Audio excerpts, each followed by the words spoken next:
Como tantos otros países de África, Djibouti debe su origen al pasado colonial, a la época en que se denominaba Somalia Francesa.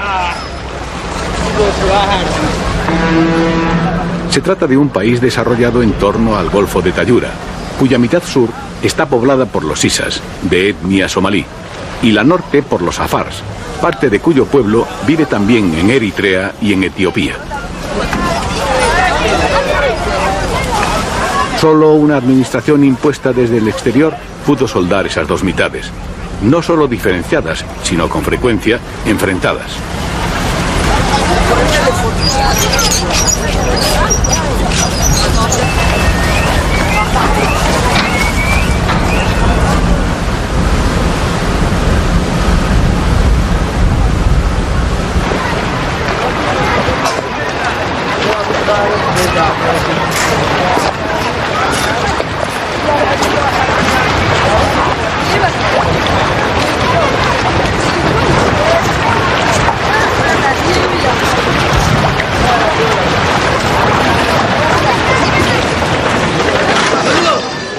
La ciudad de Tayura es el principal núcleo de población de los Afars a orillas del Golfo. Mercado, además de puerto, en sus calles se dan cita los pastores del interior y los comerciantes llegados por mar.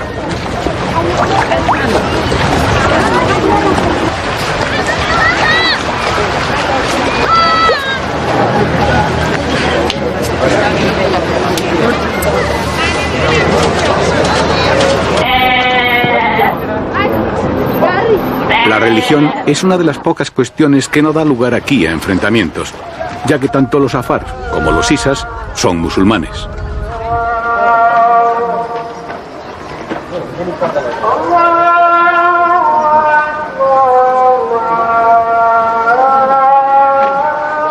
La capital, Djibouti, se encuentra en la otra orilla del Golfo.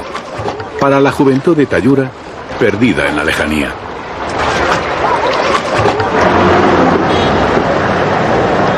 Pese a estar situada en el territorio de los Isas, la ciudad de Djibouti, más que somalí, es el gozne que une las dos mitades del país. Y es que las relaciones entre Isas y Afars en el interior de Djibouti no hace sino reproducir la tradicional hostilidad existente entre la población de los estados limítrofes de uno y otro lado, Somalia y Eritrea. No obstante, la equilibrada relación de fuerzas en el interior y la sensatez política han logrado salvaguardar hasta ahora la unidad nacional. El diseño urbano, de inspiración marcadamente francesa, da a la ciudad un aire mediterráneo, insólito en las ciudades de la costa oriental de África. Ha desaparecido, en cambio, el ambiente portuario de alcohol y prostitución que antaño le dio fama, especialmente inadecuado en los tiempos que corren.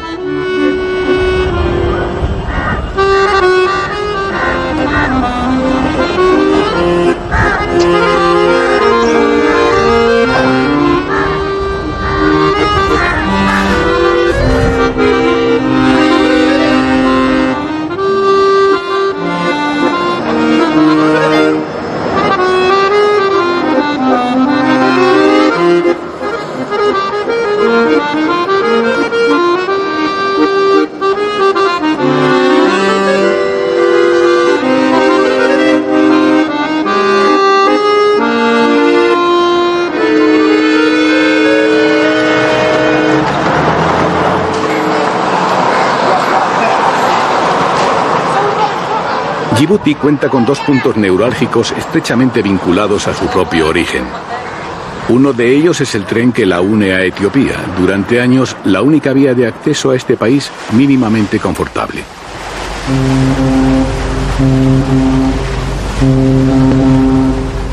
La otra es el puerto, sin el cual ese tendido ferroviario carecería de sentido. Y es que lo que para Yibuti supone la razón de existir, para la vecina Etiopía era y es un punto de vital importancia. De hecho, para Etiopía, tras haberse enfrentado con las armas en los últimos años tanto a Somalia como a Eritrea, Yibuti representa actualmente su única salida al mar. Se trata, en definitiva, del principal puerto situado junto al Mar Rojo en la ruta del Mediterráneo al Océano Índico.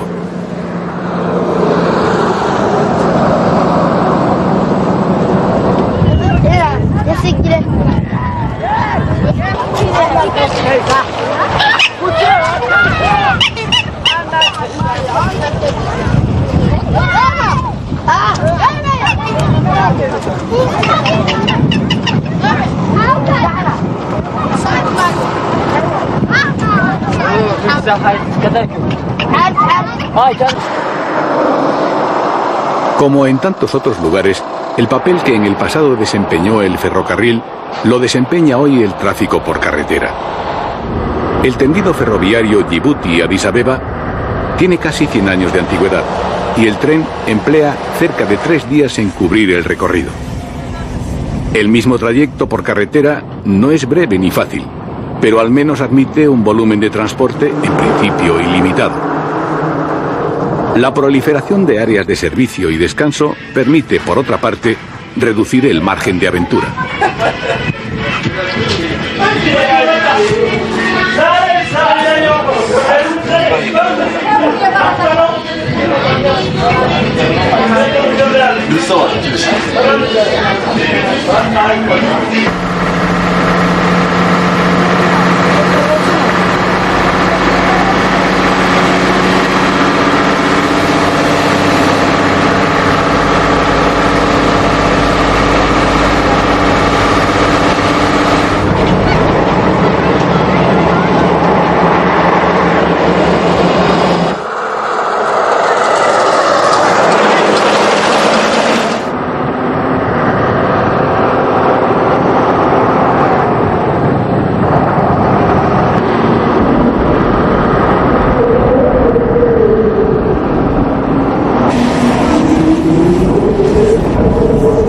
La orografía y las condiciones climatológicas aportan dificultades suplementarias según la ruta se adentra en el desierto. Una avería puede tener aquí carácter definitivo.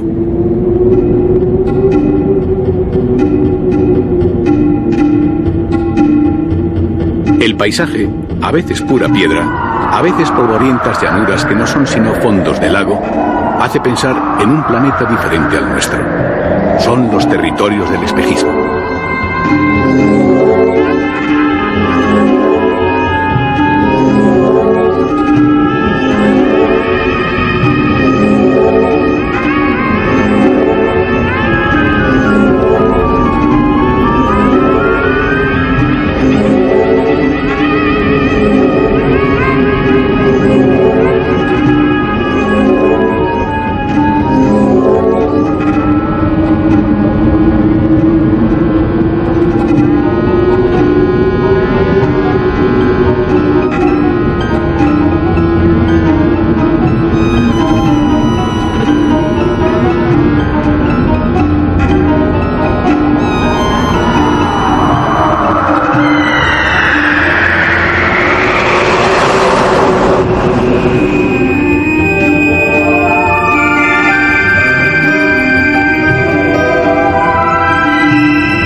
Etiopía ha contado desde siempre con una segunda vía de comunicación con el mundo exterior, el Nilo. Si a través del Mar Rojo se relacionó con el pueblo de Israel y en general con las culturas de Oriente Próximo, a través del Nilo se ha venido relacionando con Egipto y la Iglesia copta.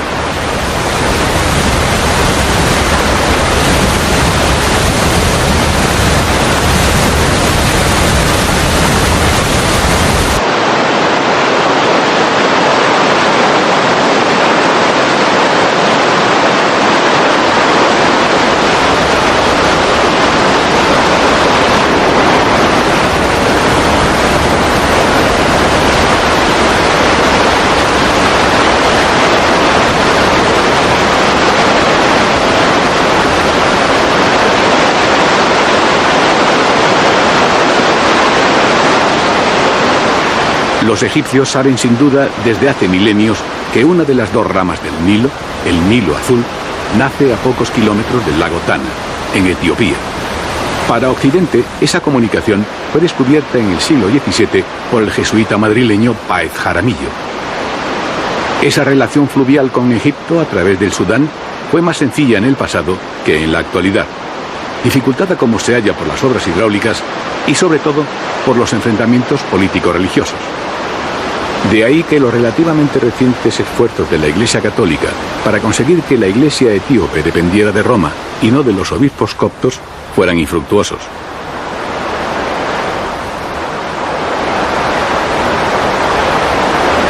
La energía consustancial a las cataratas ha permitido el desarrollo de diversos proyectos hidroeléctricos. El que esas cataratas señalen además el nacimiento del Nilo Azul ha hecho de Tisisat una población de indudable porvenir turístico. Por el momento, sin embargo, la mayoría de los visitantes son campesinos de los alrededores que acuden bien a vender sus productos, bien a proveerse de los diversos artículos de artesanía creados por las exigencias del propio mercado. Una muestra, en pequeño, de lo que es la economía etíope, una economía asentada fundamentalmente sobre sólidas bases agrícolas y ganaderas.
Es la ciudad etíope que con mayor empuje parece proyectarse hacia el futuro. Su situación geográfica en la cabecera del Nilo Azul y junto al lago Tana, unida a sus inagotables reservas de agua y energía eléctrica y a un rico entorno agropecuario, le auguran un equilibrado desarrollo industrial, comercial y financiero. Su diseño la define como la más urbana de las ciudades etíopes.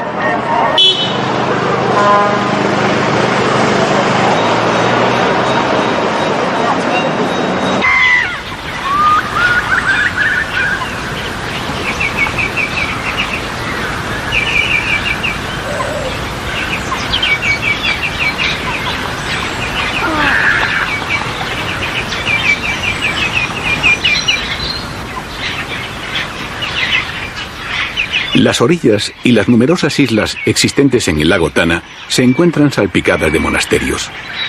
La mayoría de ellos fueron construidos entre los siglos XVII y XVIII sobre bases bastante anteriores. La frondosidad selvática de la vegetación se convierte aquí en la primera envoltura que protege a unas edificaciones ya de por sí replegadas sobre sí mismas.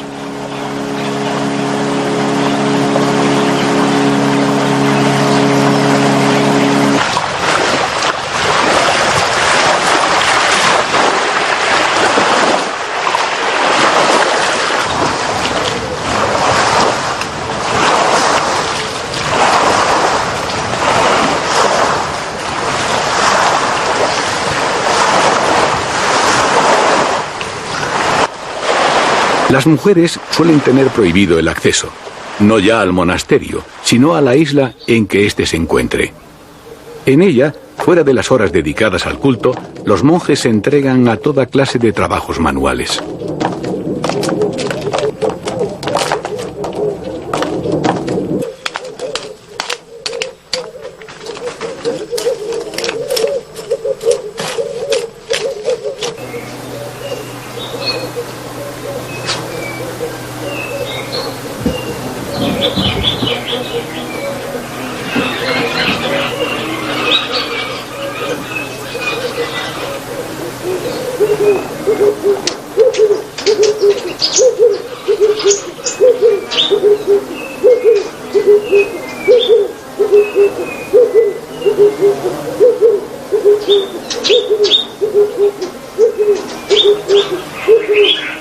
Un muro circular envuelve el exterior porticado del edificio, que a su vez protege al templo propiamente dicho, esto es, a su interior o Sancta Sanctorum, vedado a todo visitante.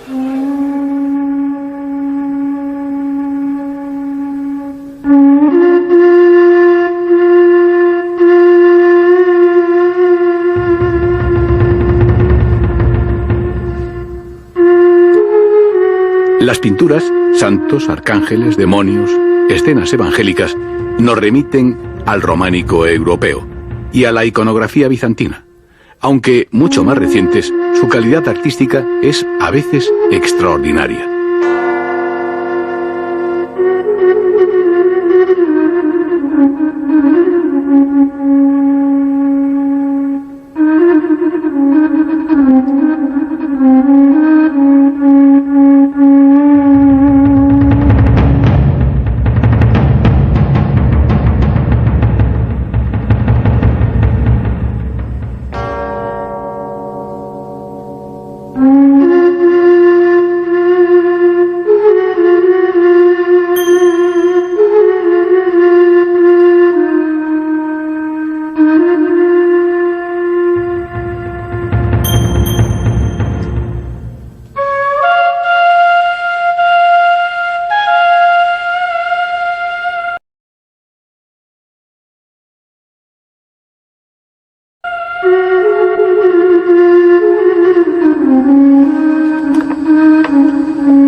Los códices iluminados y los objetos rituales constituyen un tesoro de belleza no menos singular.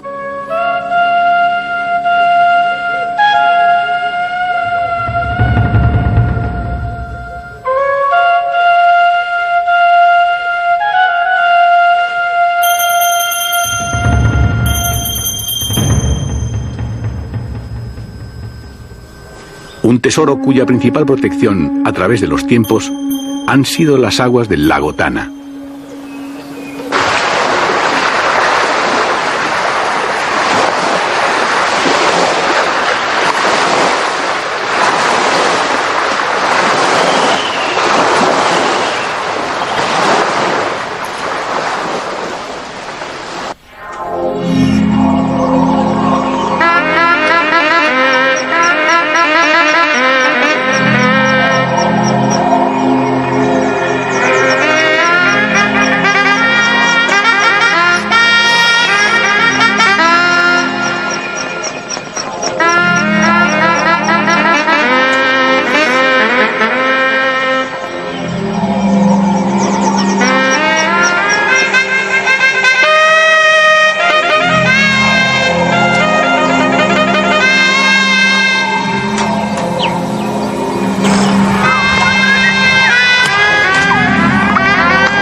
Perdida en las montañas y de reducido tamaño, la libela ofrece, sin embargo, la mayor concentración de sitios y símbolos religiosos de toda Etiopía.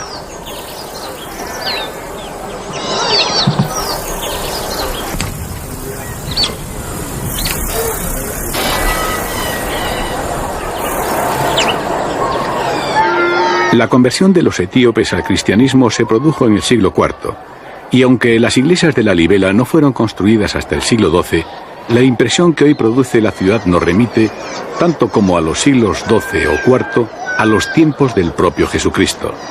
No se trata solo de las casas, sino, sobre todo, de la gente y de sus hábitos.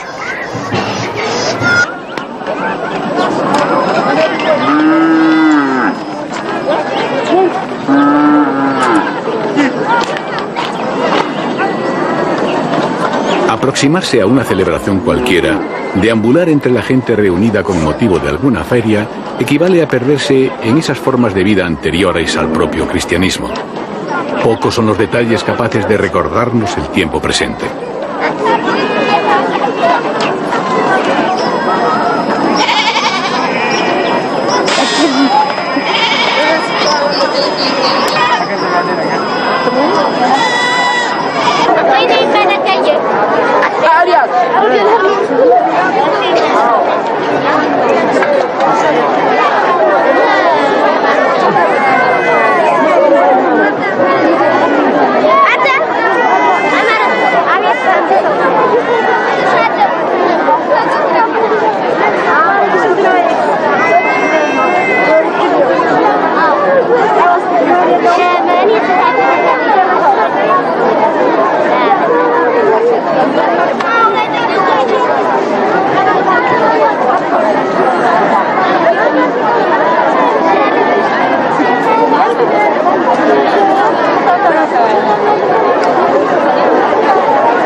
Con anterioridad a su conversión al cristianismo, posterior en apenas un cuarto de siglo a la de la Roma pagana, una buena parte de la población profesaba la fe mosaica y muchos de sus ritos permanecieron vigentes. En otros aspectos formales, el cristianismo etíope hace pensar en el Islam, pero no por haber sufrido contagio alguno, sino porque, al ser posterior el Islam, adoptó algunas de esas formas preexistentes anteriores tal vez al cristianismo. Y en comparación a las restantes iglesias, lo que en estas ha evolucionado con los años, en la etíope permanece intacto, conservado en su pureza original. Por lo demás, al igual que esa liturgia, las costumbres de los etíopes, su modo de entender la vida, propio todo ello en verdad de tiempos bíblicos. La miseria y la enfermedad, las fiestas y la alegría, la vida y la muerte. Todo debe ser juzgado con criterios de entonces, de esos tiempos, no de ahora.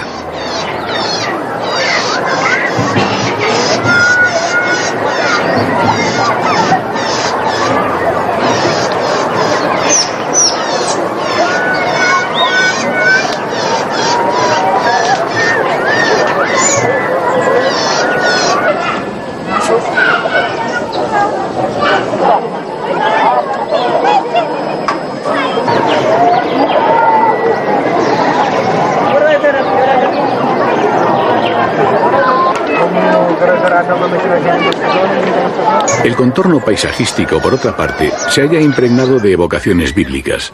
El río Jordán, el valle de Josafat, mientras que los diversos recintos sagrados acogen reliquias legendarias tan dispares como la tumba de Adán, el lugar que guardó durante siglos el Arca de la Alianza o la casa en la que habitó la Sagrada Familia en su ida a Egipto.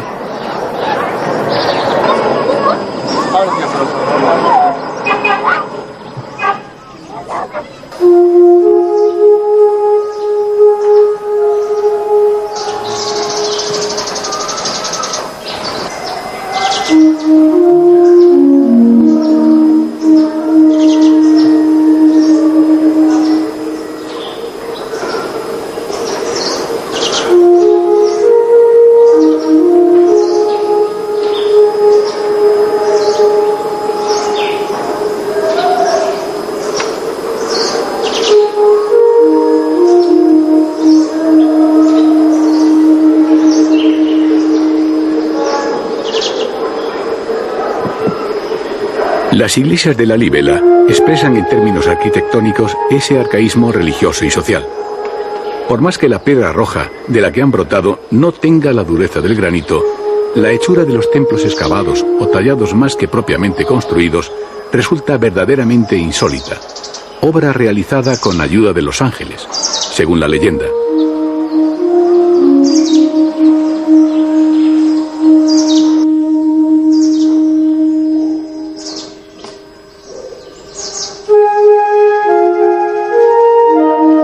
Puestos a buscar equivalencias, habría que pensar en los conjuntos de templos hinduistas o budistas esculpidos en la roca que se encuentran en diversos lugares de la India o China.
Singular de la Libela, sin lugar a dudas, es el modo en que la noción de altura, asociada a las iglesias, se ve aquí sustituida por la de profundidad.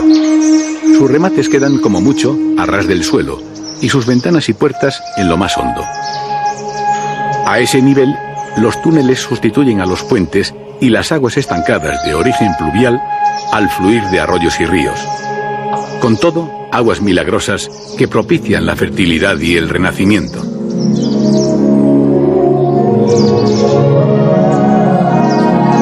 Lo más valioso en la Libela suele coincidir con lo más profundo, como si de tesoros enterrados se tratase, cuyo emplazamiento han ido señalando los arcángeles a través de los tiempos.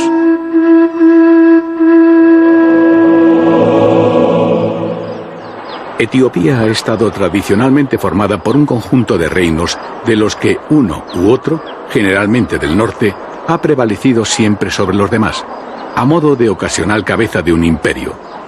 Algunos de esos reinos, como el de Axum, remiten su origen a la reina de Saba, para perdurar hasta los primeros embates de la expansión islámica. Pero de todo eso apenas si queda huella tangible. Y es que si a los reinos hubiera que juzgarlos por sus realizaciones, el más importante del pasado etíope sería sin duda el de Gondar. Sus baños, construidos a fin de celebrar la Epifanía con una inmersión ritual, son ejemplo del esplendor alcanzado.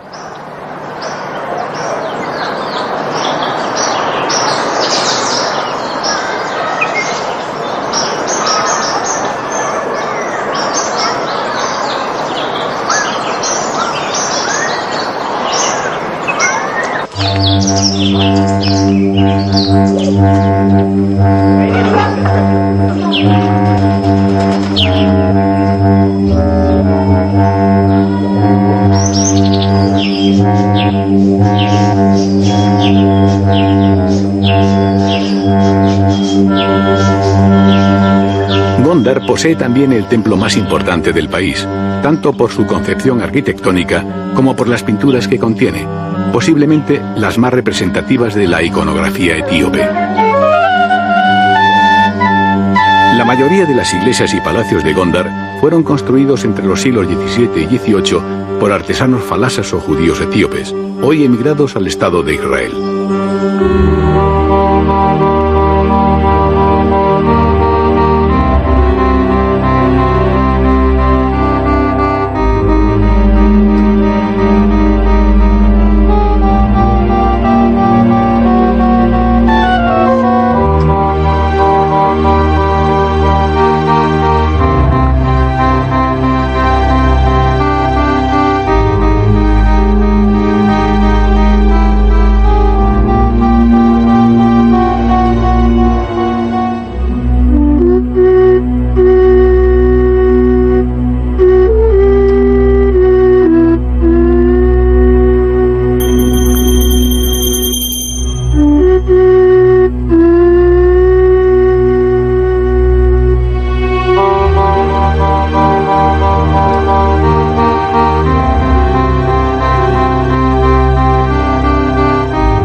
Si los monumentos no son lo que fueron a extramuros, en cambio, la vida ciudadana sigue siendo muy parecida a lo que fue en el pasado.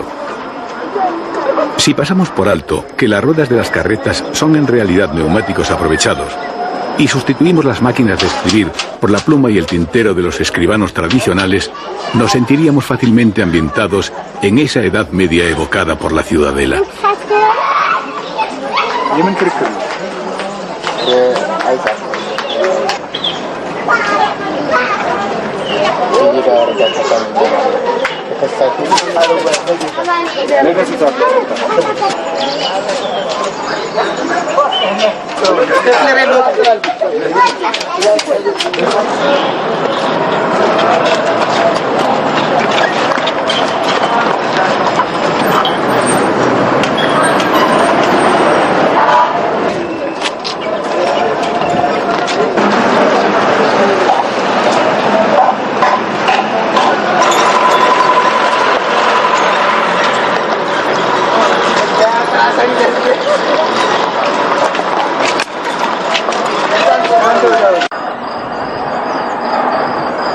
Una Edad Media más legendaria que propiamente histórica, o tal vez anterior a la Edad Media europea, aunque los palacios encastillados de Gondar sean, en realidad, muy posteriores. El entorno, en otro tiempo ajardinado, lo relaciona de algún modo, sin embargo, con la Alhambra de Granada antes que con cualquier otro conjunto de Oriente o de Occidente. El que esos jardines ya no existan y el que, de algunas edificaciones, queden tan solo altos muros que nada contienen, otorga al lugar un apacible toque de melancolía.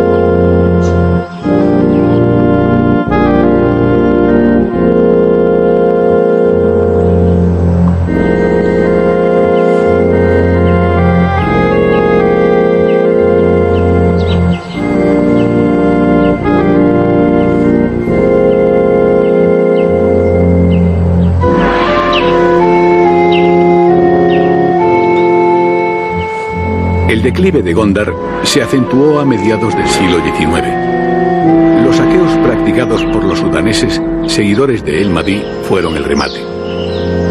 Con todo, las edificaciones siguieron sufriendo las consecuencias de guerras ni siquiera imaginadas por quienes las construyeron, como los combates entre italianos y británicos desarrollados en el curso de la Segunda Guerra Mundial. El último león enjaulado a la entrada del recinto, símbolo del imperio etíope, murió de inanición durante la revuelta que provocó la caída del dictador Mengistu Miriam a comienzos de los años 90.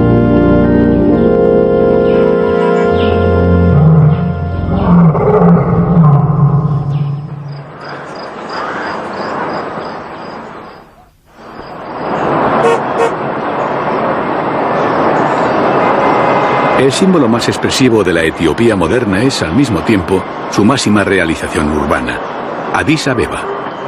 Situada al sur de los distantes reinos que integraban las tierras abisinias, fue considerada a finales del siglo XIX el lugar más idóneo para establecer la capital del reino de esos reinos.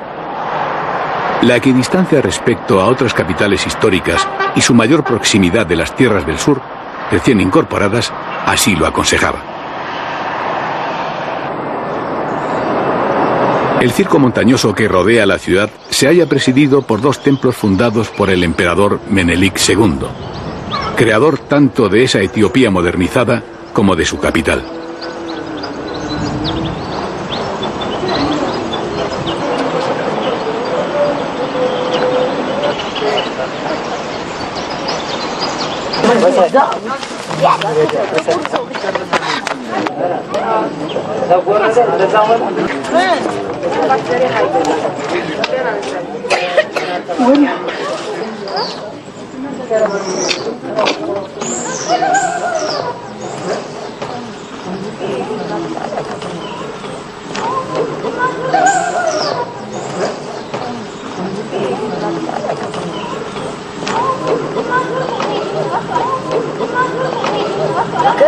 Los propios bosques de eucaliptos que cubren el monte, fruto de la repoblación forestal, son un buen ejemplo del intento de regeneración económica y social entonces emprendido.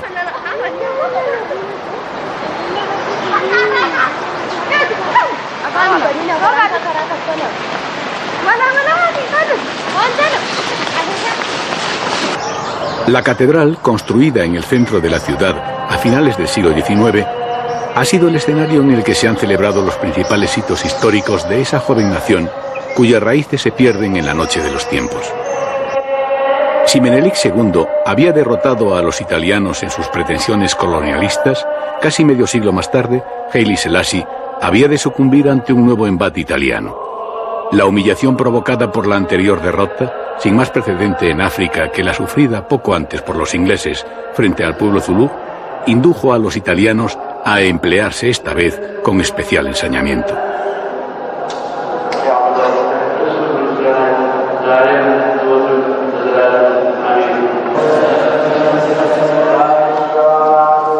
La violencia que caracterizó la subida al trono de Haile Selassie acompañó también sus últimos años, ya que el emperador fue derrocado y asesinado tras un golpe militar de signo comunista.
Triunfos y derrotas hoy integrados en la liturgia catedralicia.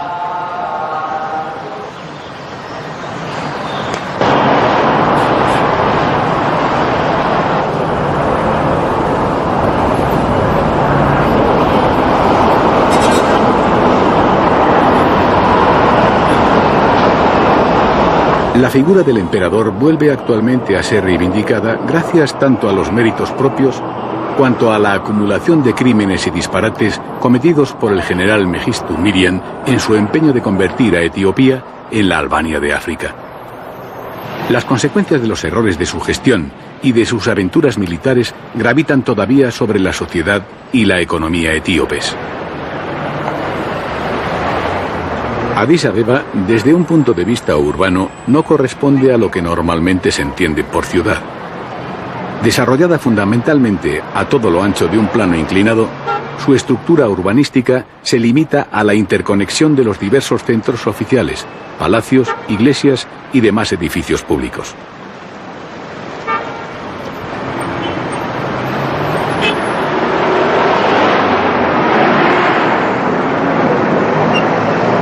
El resto, simple aglomeración de casas y chozas diseminadas al azar.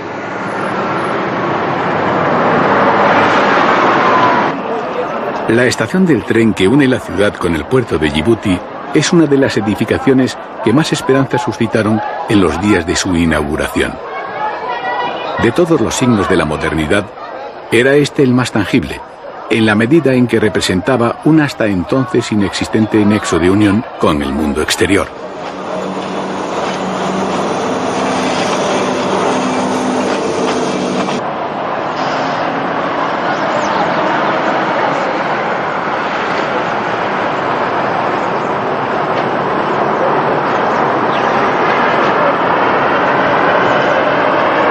El resto de la ciudad era, y en buena medida sigue siendo, un conjunto de formas de vida propias de una sociedad que, en lo sustancial, poco difería de la que abrazó el cristianismo en el siglo IV.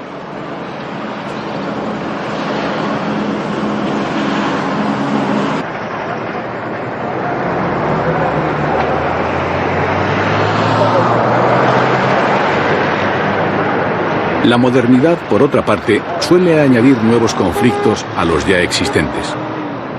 Los restos del matadero, sin ir más lejos, que en una ciudad como la Libela no suponen problema alguno, en el caso de una capital carente de infraestructuras, se convierten literalmente en una montaña.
Se dice que Mercato es el mayor mercado de África, y es posible que, si no el mayor, sea en efecto el más extenso.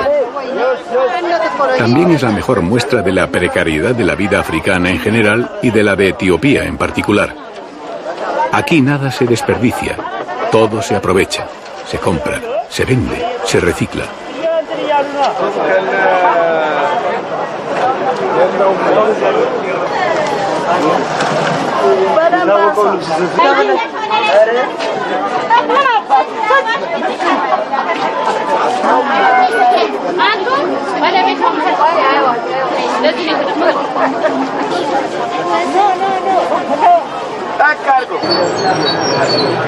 Mercato es también la demostración más patente del absurdo que representan las guerras en las que, de forma casi endémica, se ven envueltas Etiopía, Eritrea y Somalia.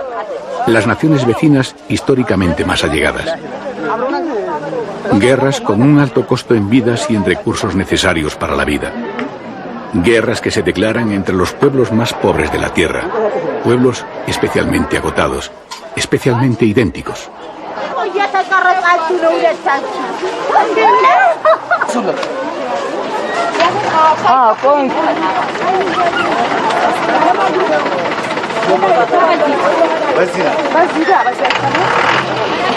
ምስኪን መደብ ነው። ከዛ መደብ አንስተው እዚህ አምጥተው ጨመሩ። ባንኪ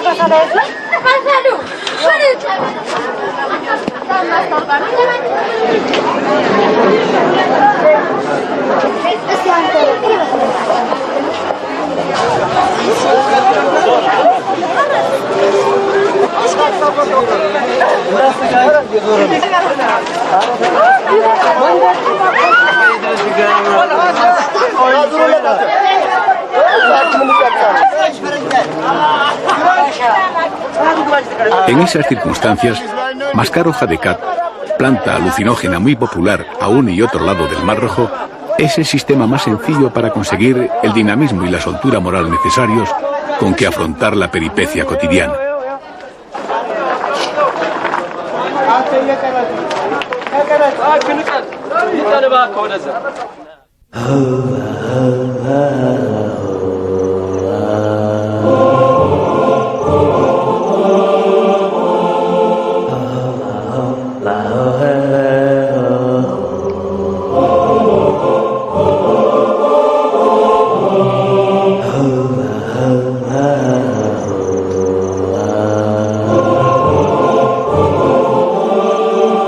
La expansión de Etiopía hacia el sur tiene por eje el Valle del Rif. El asentamiento aquí y allá de población originaria del altiplano abisinio se inspiró sin duda en la voluntad de dar una coherencia unitaria al territorio etíope. Sin embargo, las escasas diferencias culturales existentes entre colonizadores y colonizados han hecho que los rasgos del modelo etíope, antes que imponerse, se hayan fundido con los propios de otras etnias, otras costumbres, otros paisajes. Las tierras del sur son fértiles y la abundancia de agua y la suavidad del clima permiten toda clase de cultivos. El sur tiene algo de nueva frontera y gentes llegadas de los más diversos puntos del país convierten al mercado que se celebra en las proximidades de Arba Minch en un verdadero crisol étnico.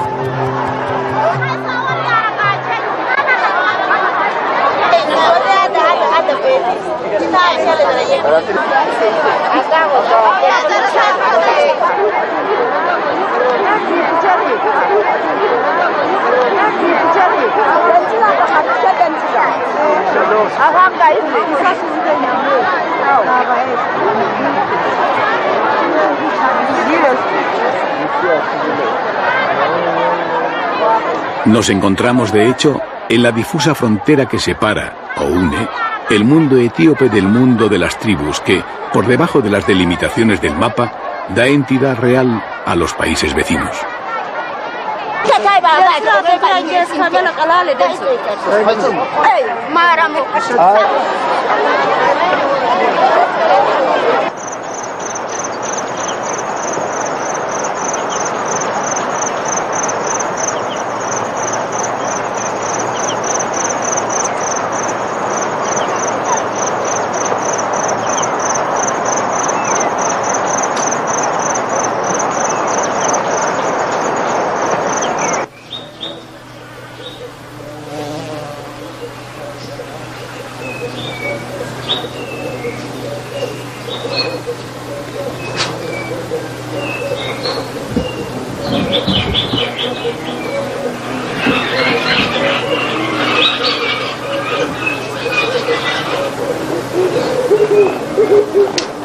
También aquí los territorios propiamente tribales constituyen un verdadero enclave.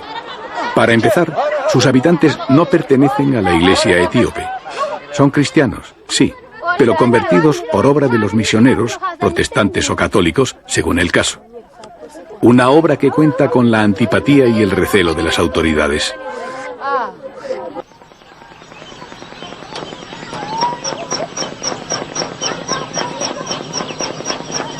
Todo en los poblados parece subrayar su singularidad y su aislamiento. Las dificultades de acceso se diría que premeditadas. El escalonamiento de los cultivos esmeradamente apegados al terreno mediante bordillos de guijarros. Los muros de piedra y madera que rodean el poblado. Las puertas difícilmente abiertas en esos muros y en los muros que rodean cada una de las casas, de los patios, de los corrales. Una verdadera sucesión de círculos concéntricos que no sugiere sino instinto de conservación, resistencia al cambio.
La presencia de imágenes de madera de carácter sagrado presidiendo la explanada donde se da cita el pueblo entero hace pensar, por otra parte, que sus antiguos ritos animistas no están del todo olvidados.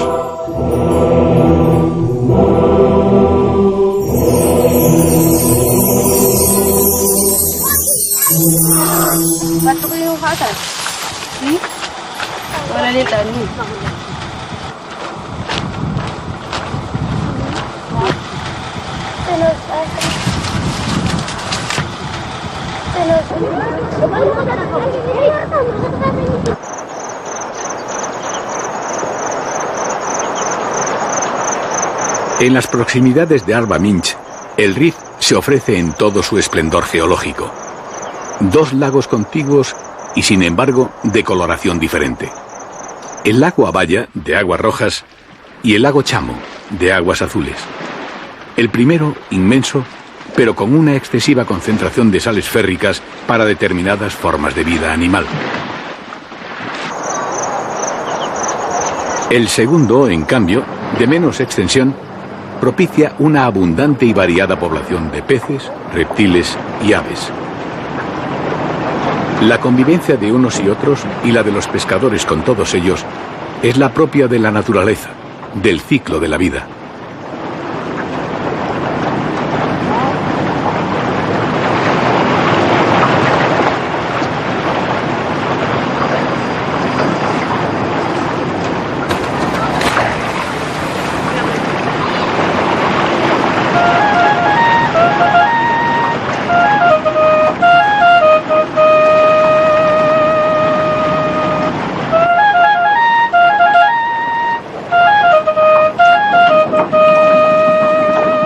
Para los pescadores del lago Chamo, Eritrea y Somalia están lejos, y las guerras del norte son algo tan estéril como las aguas rojas del lago Abaya.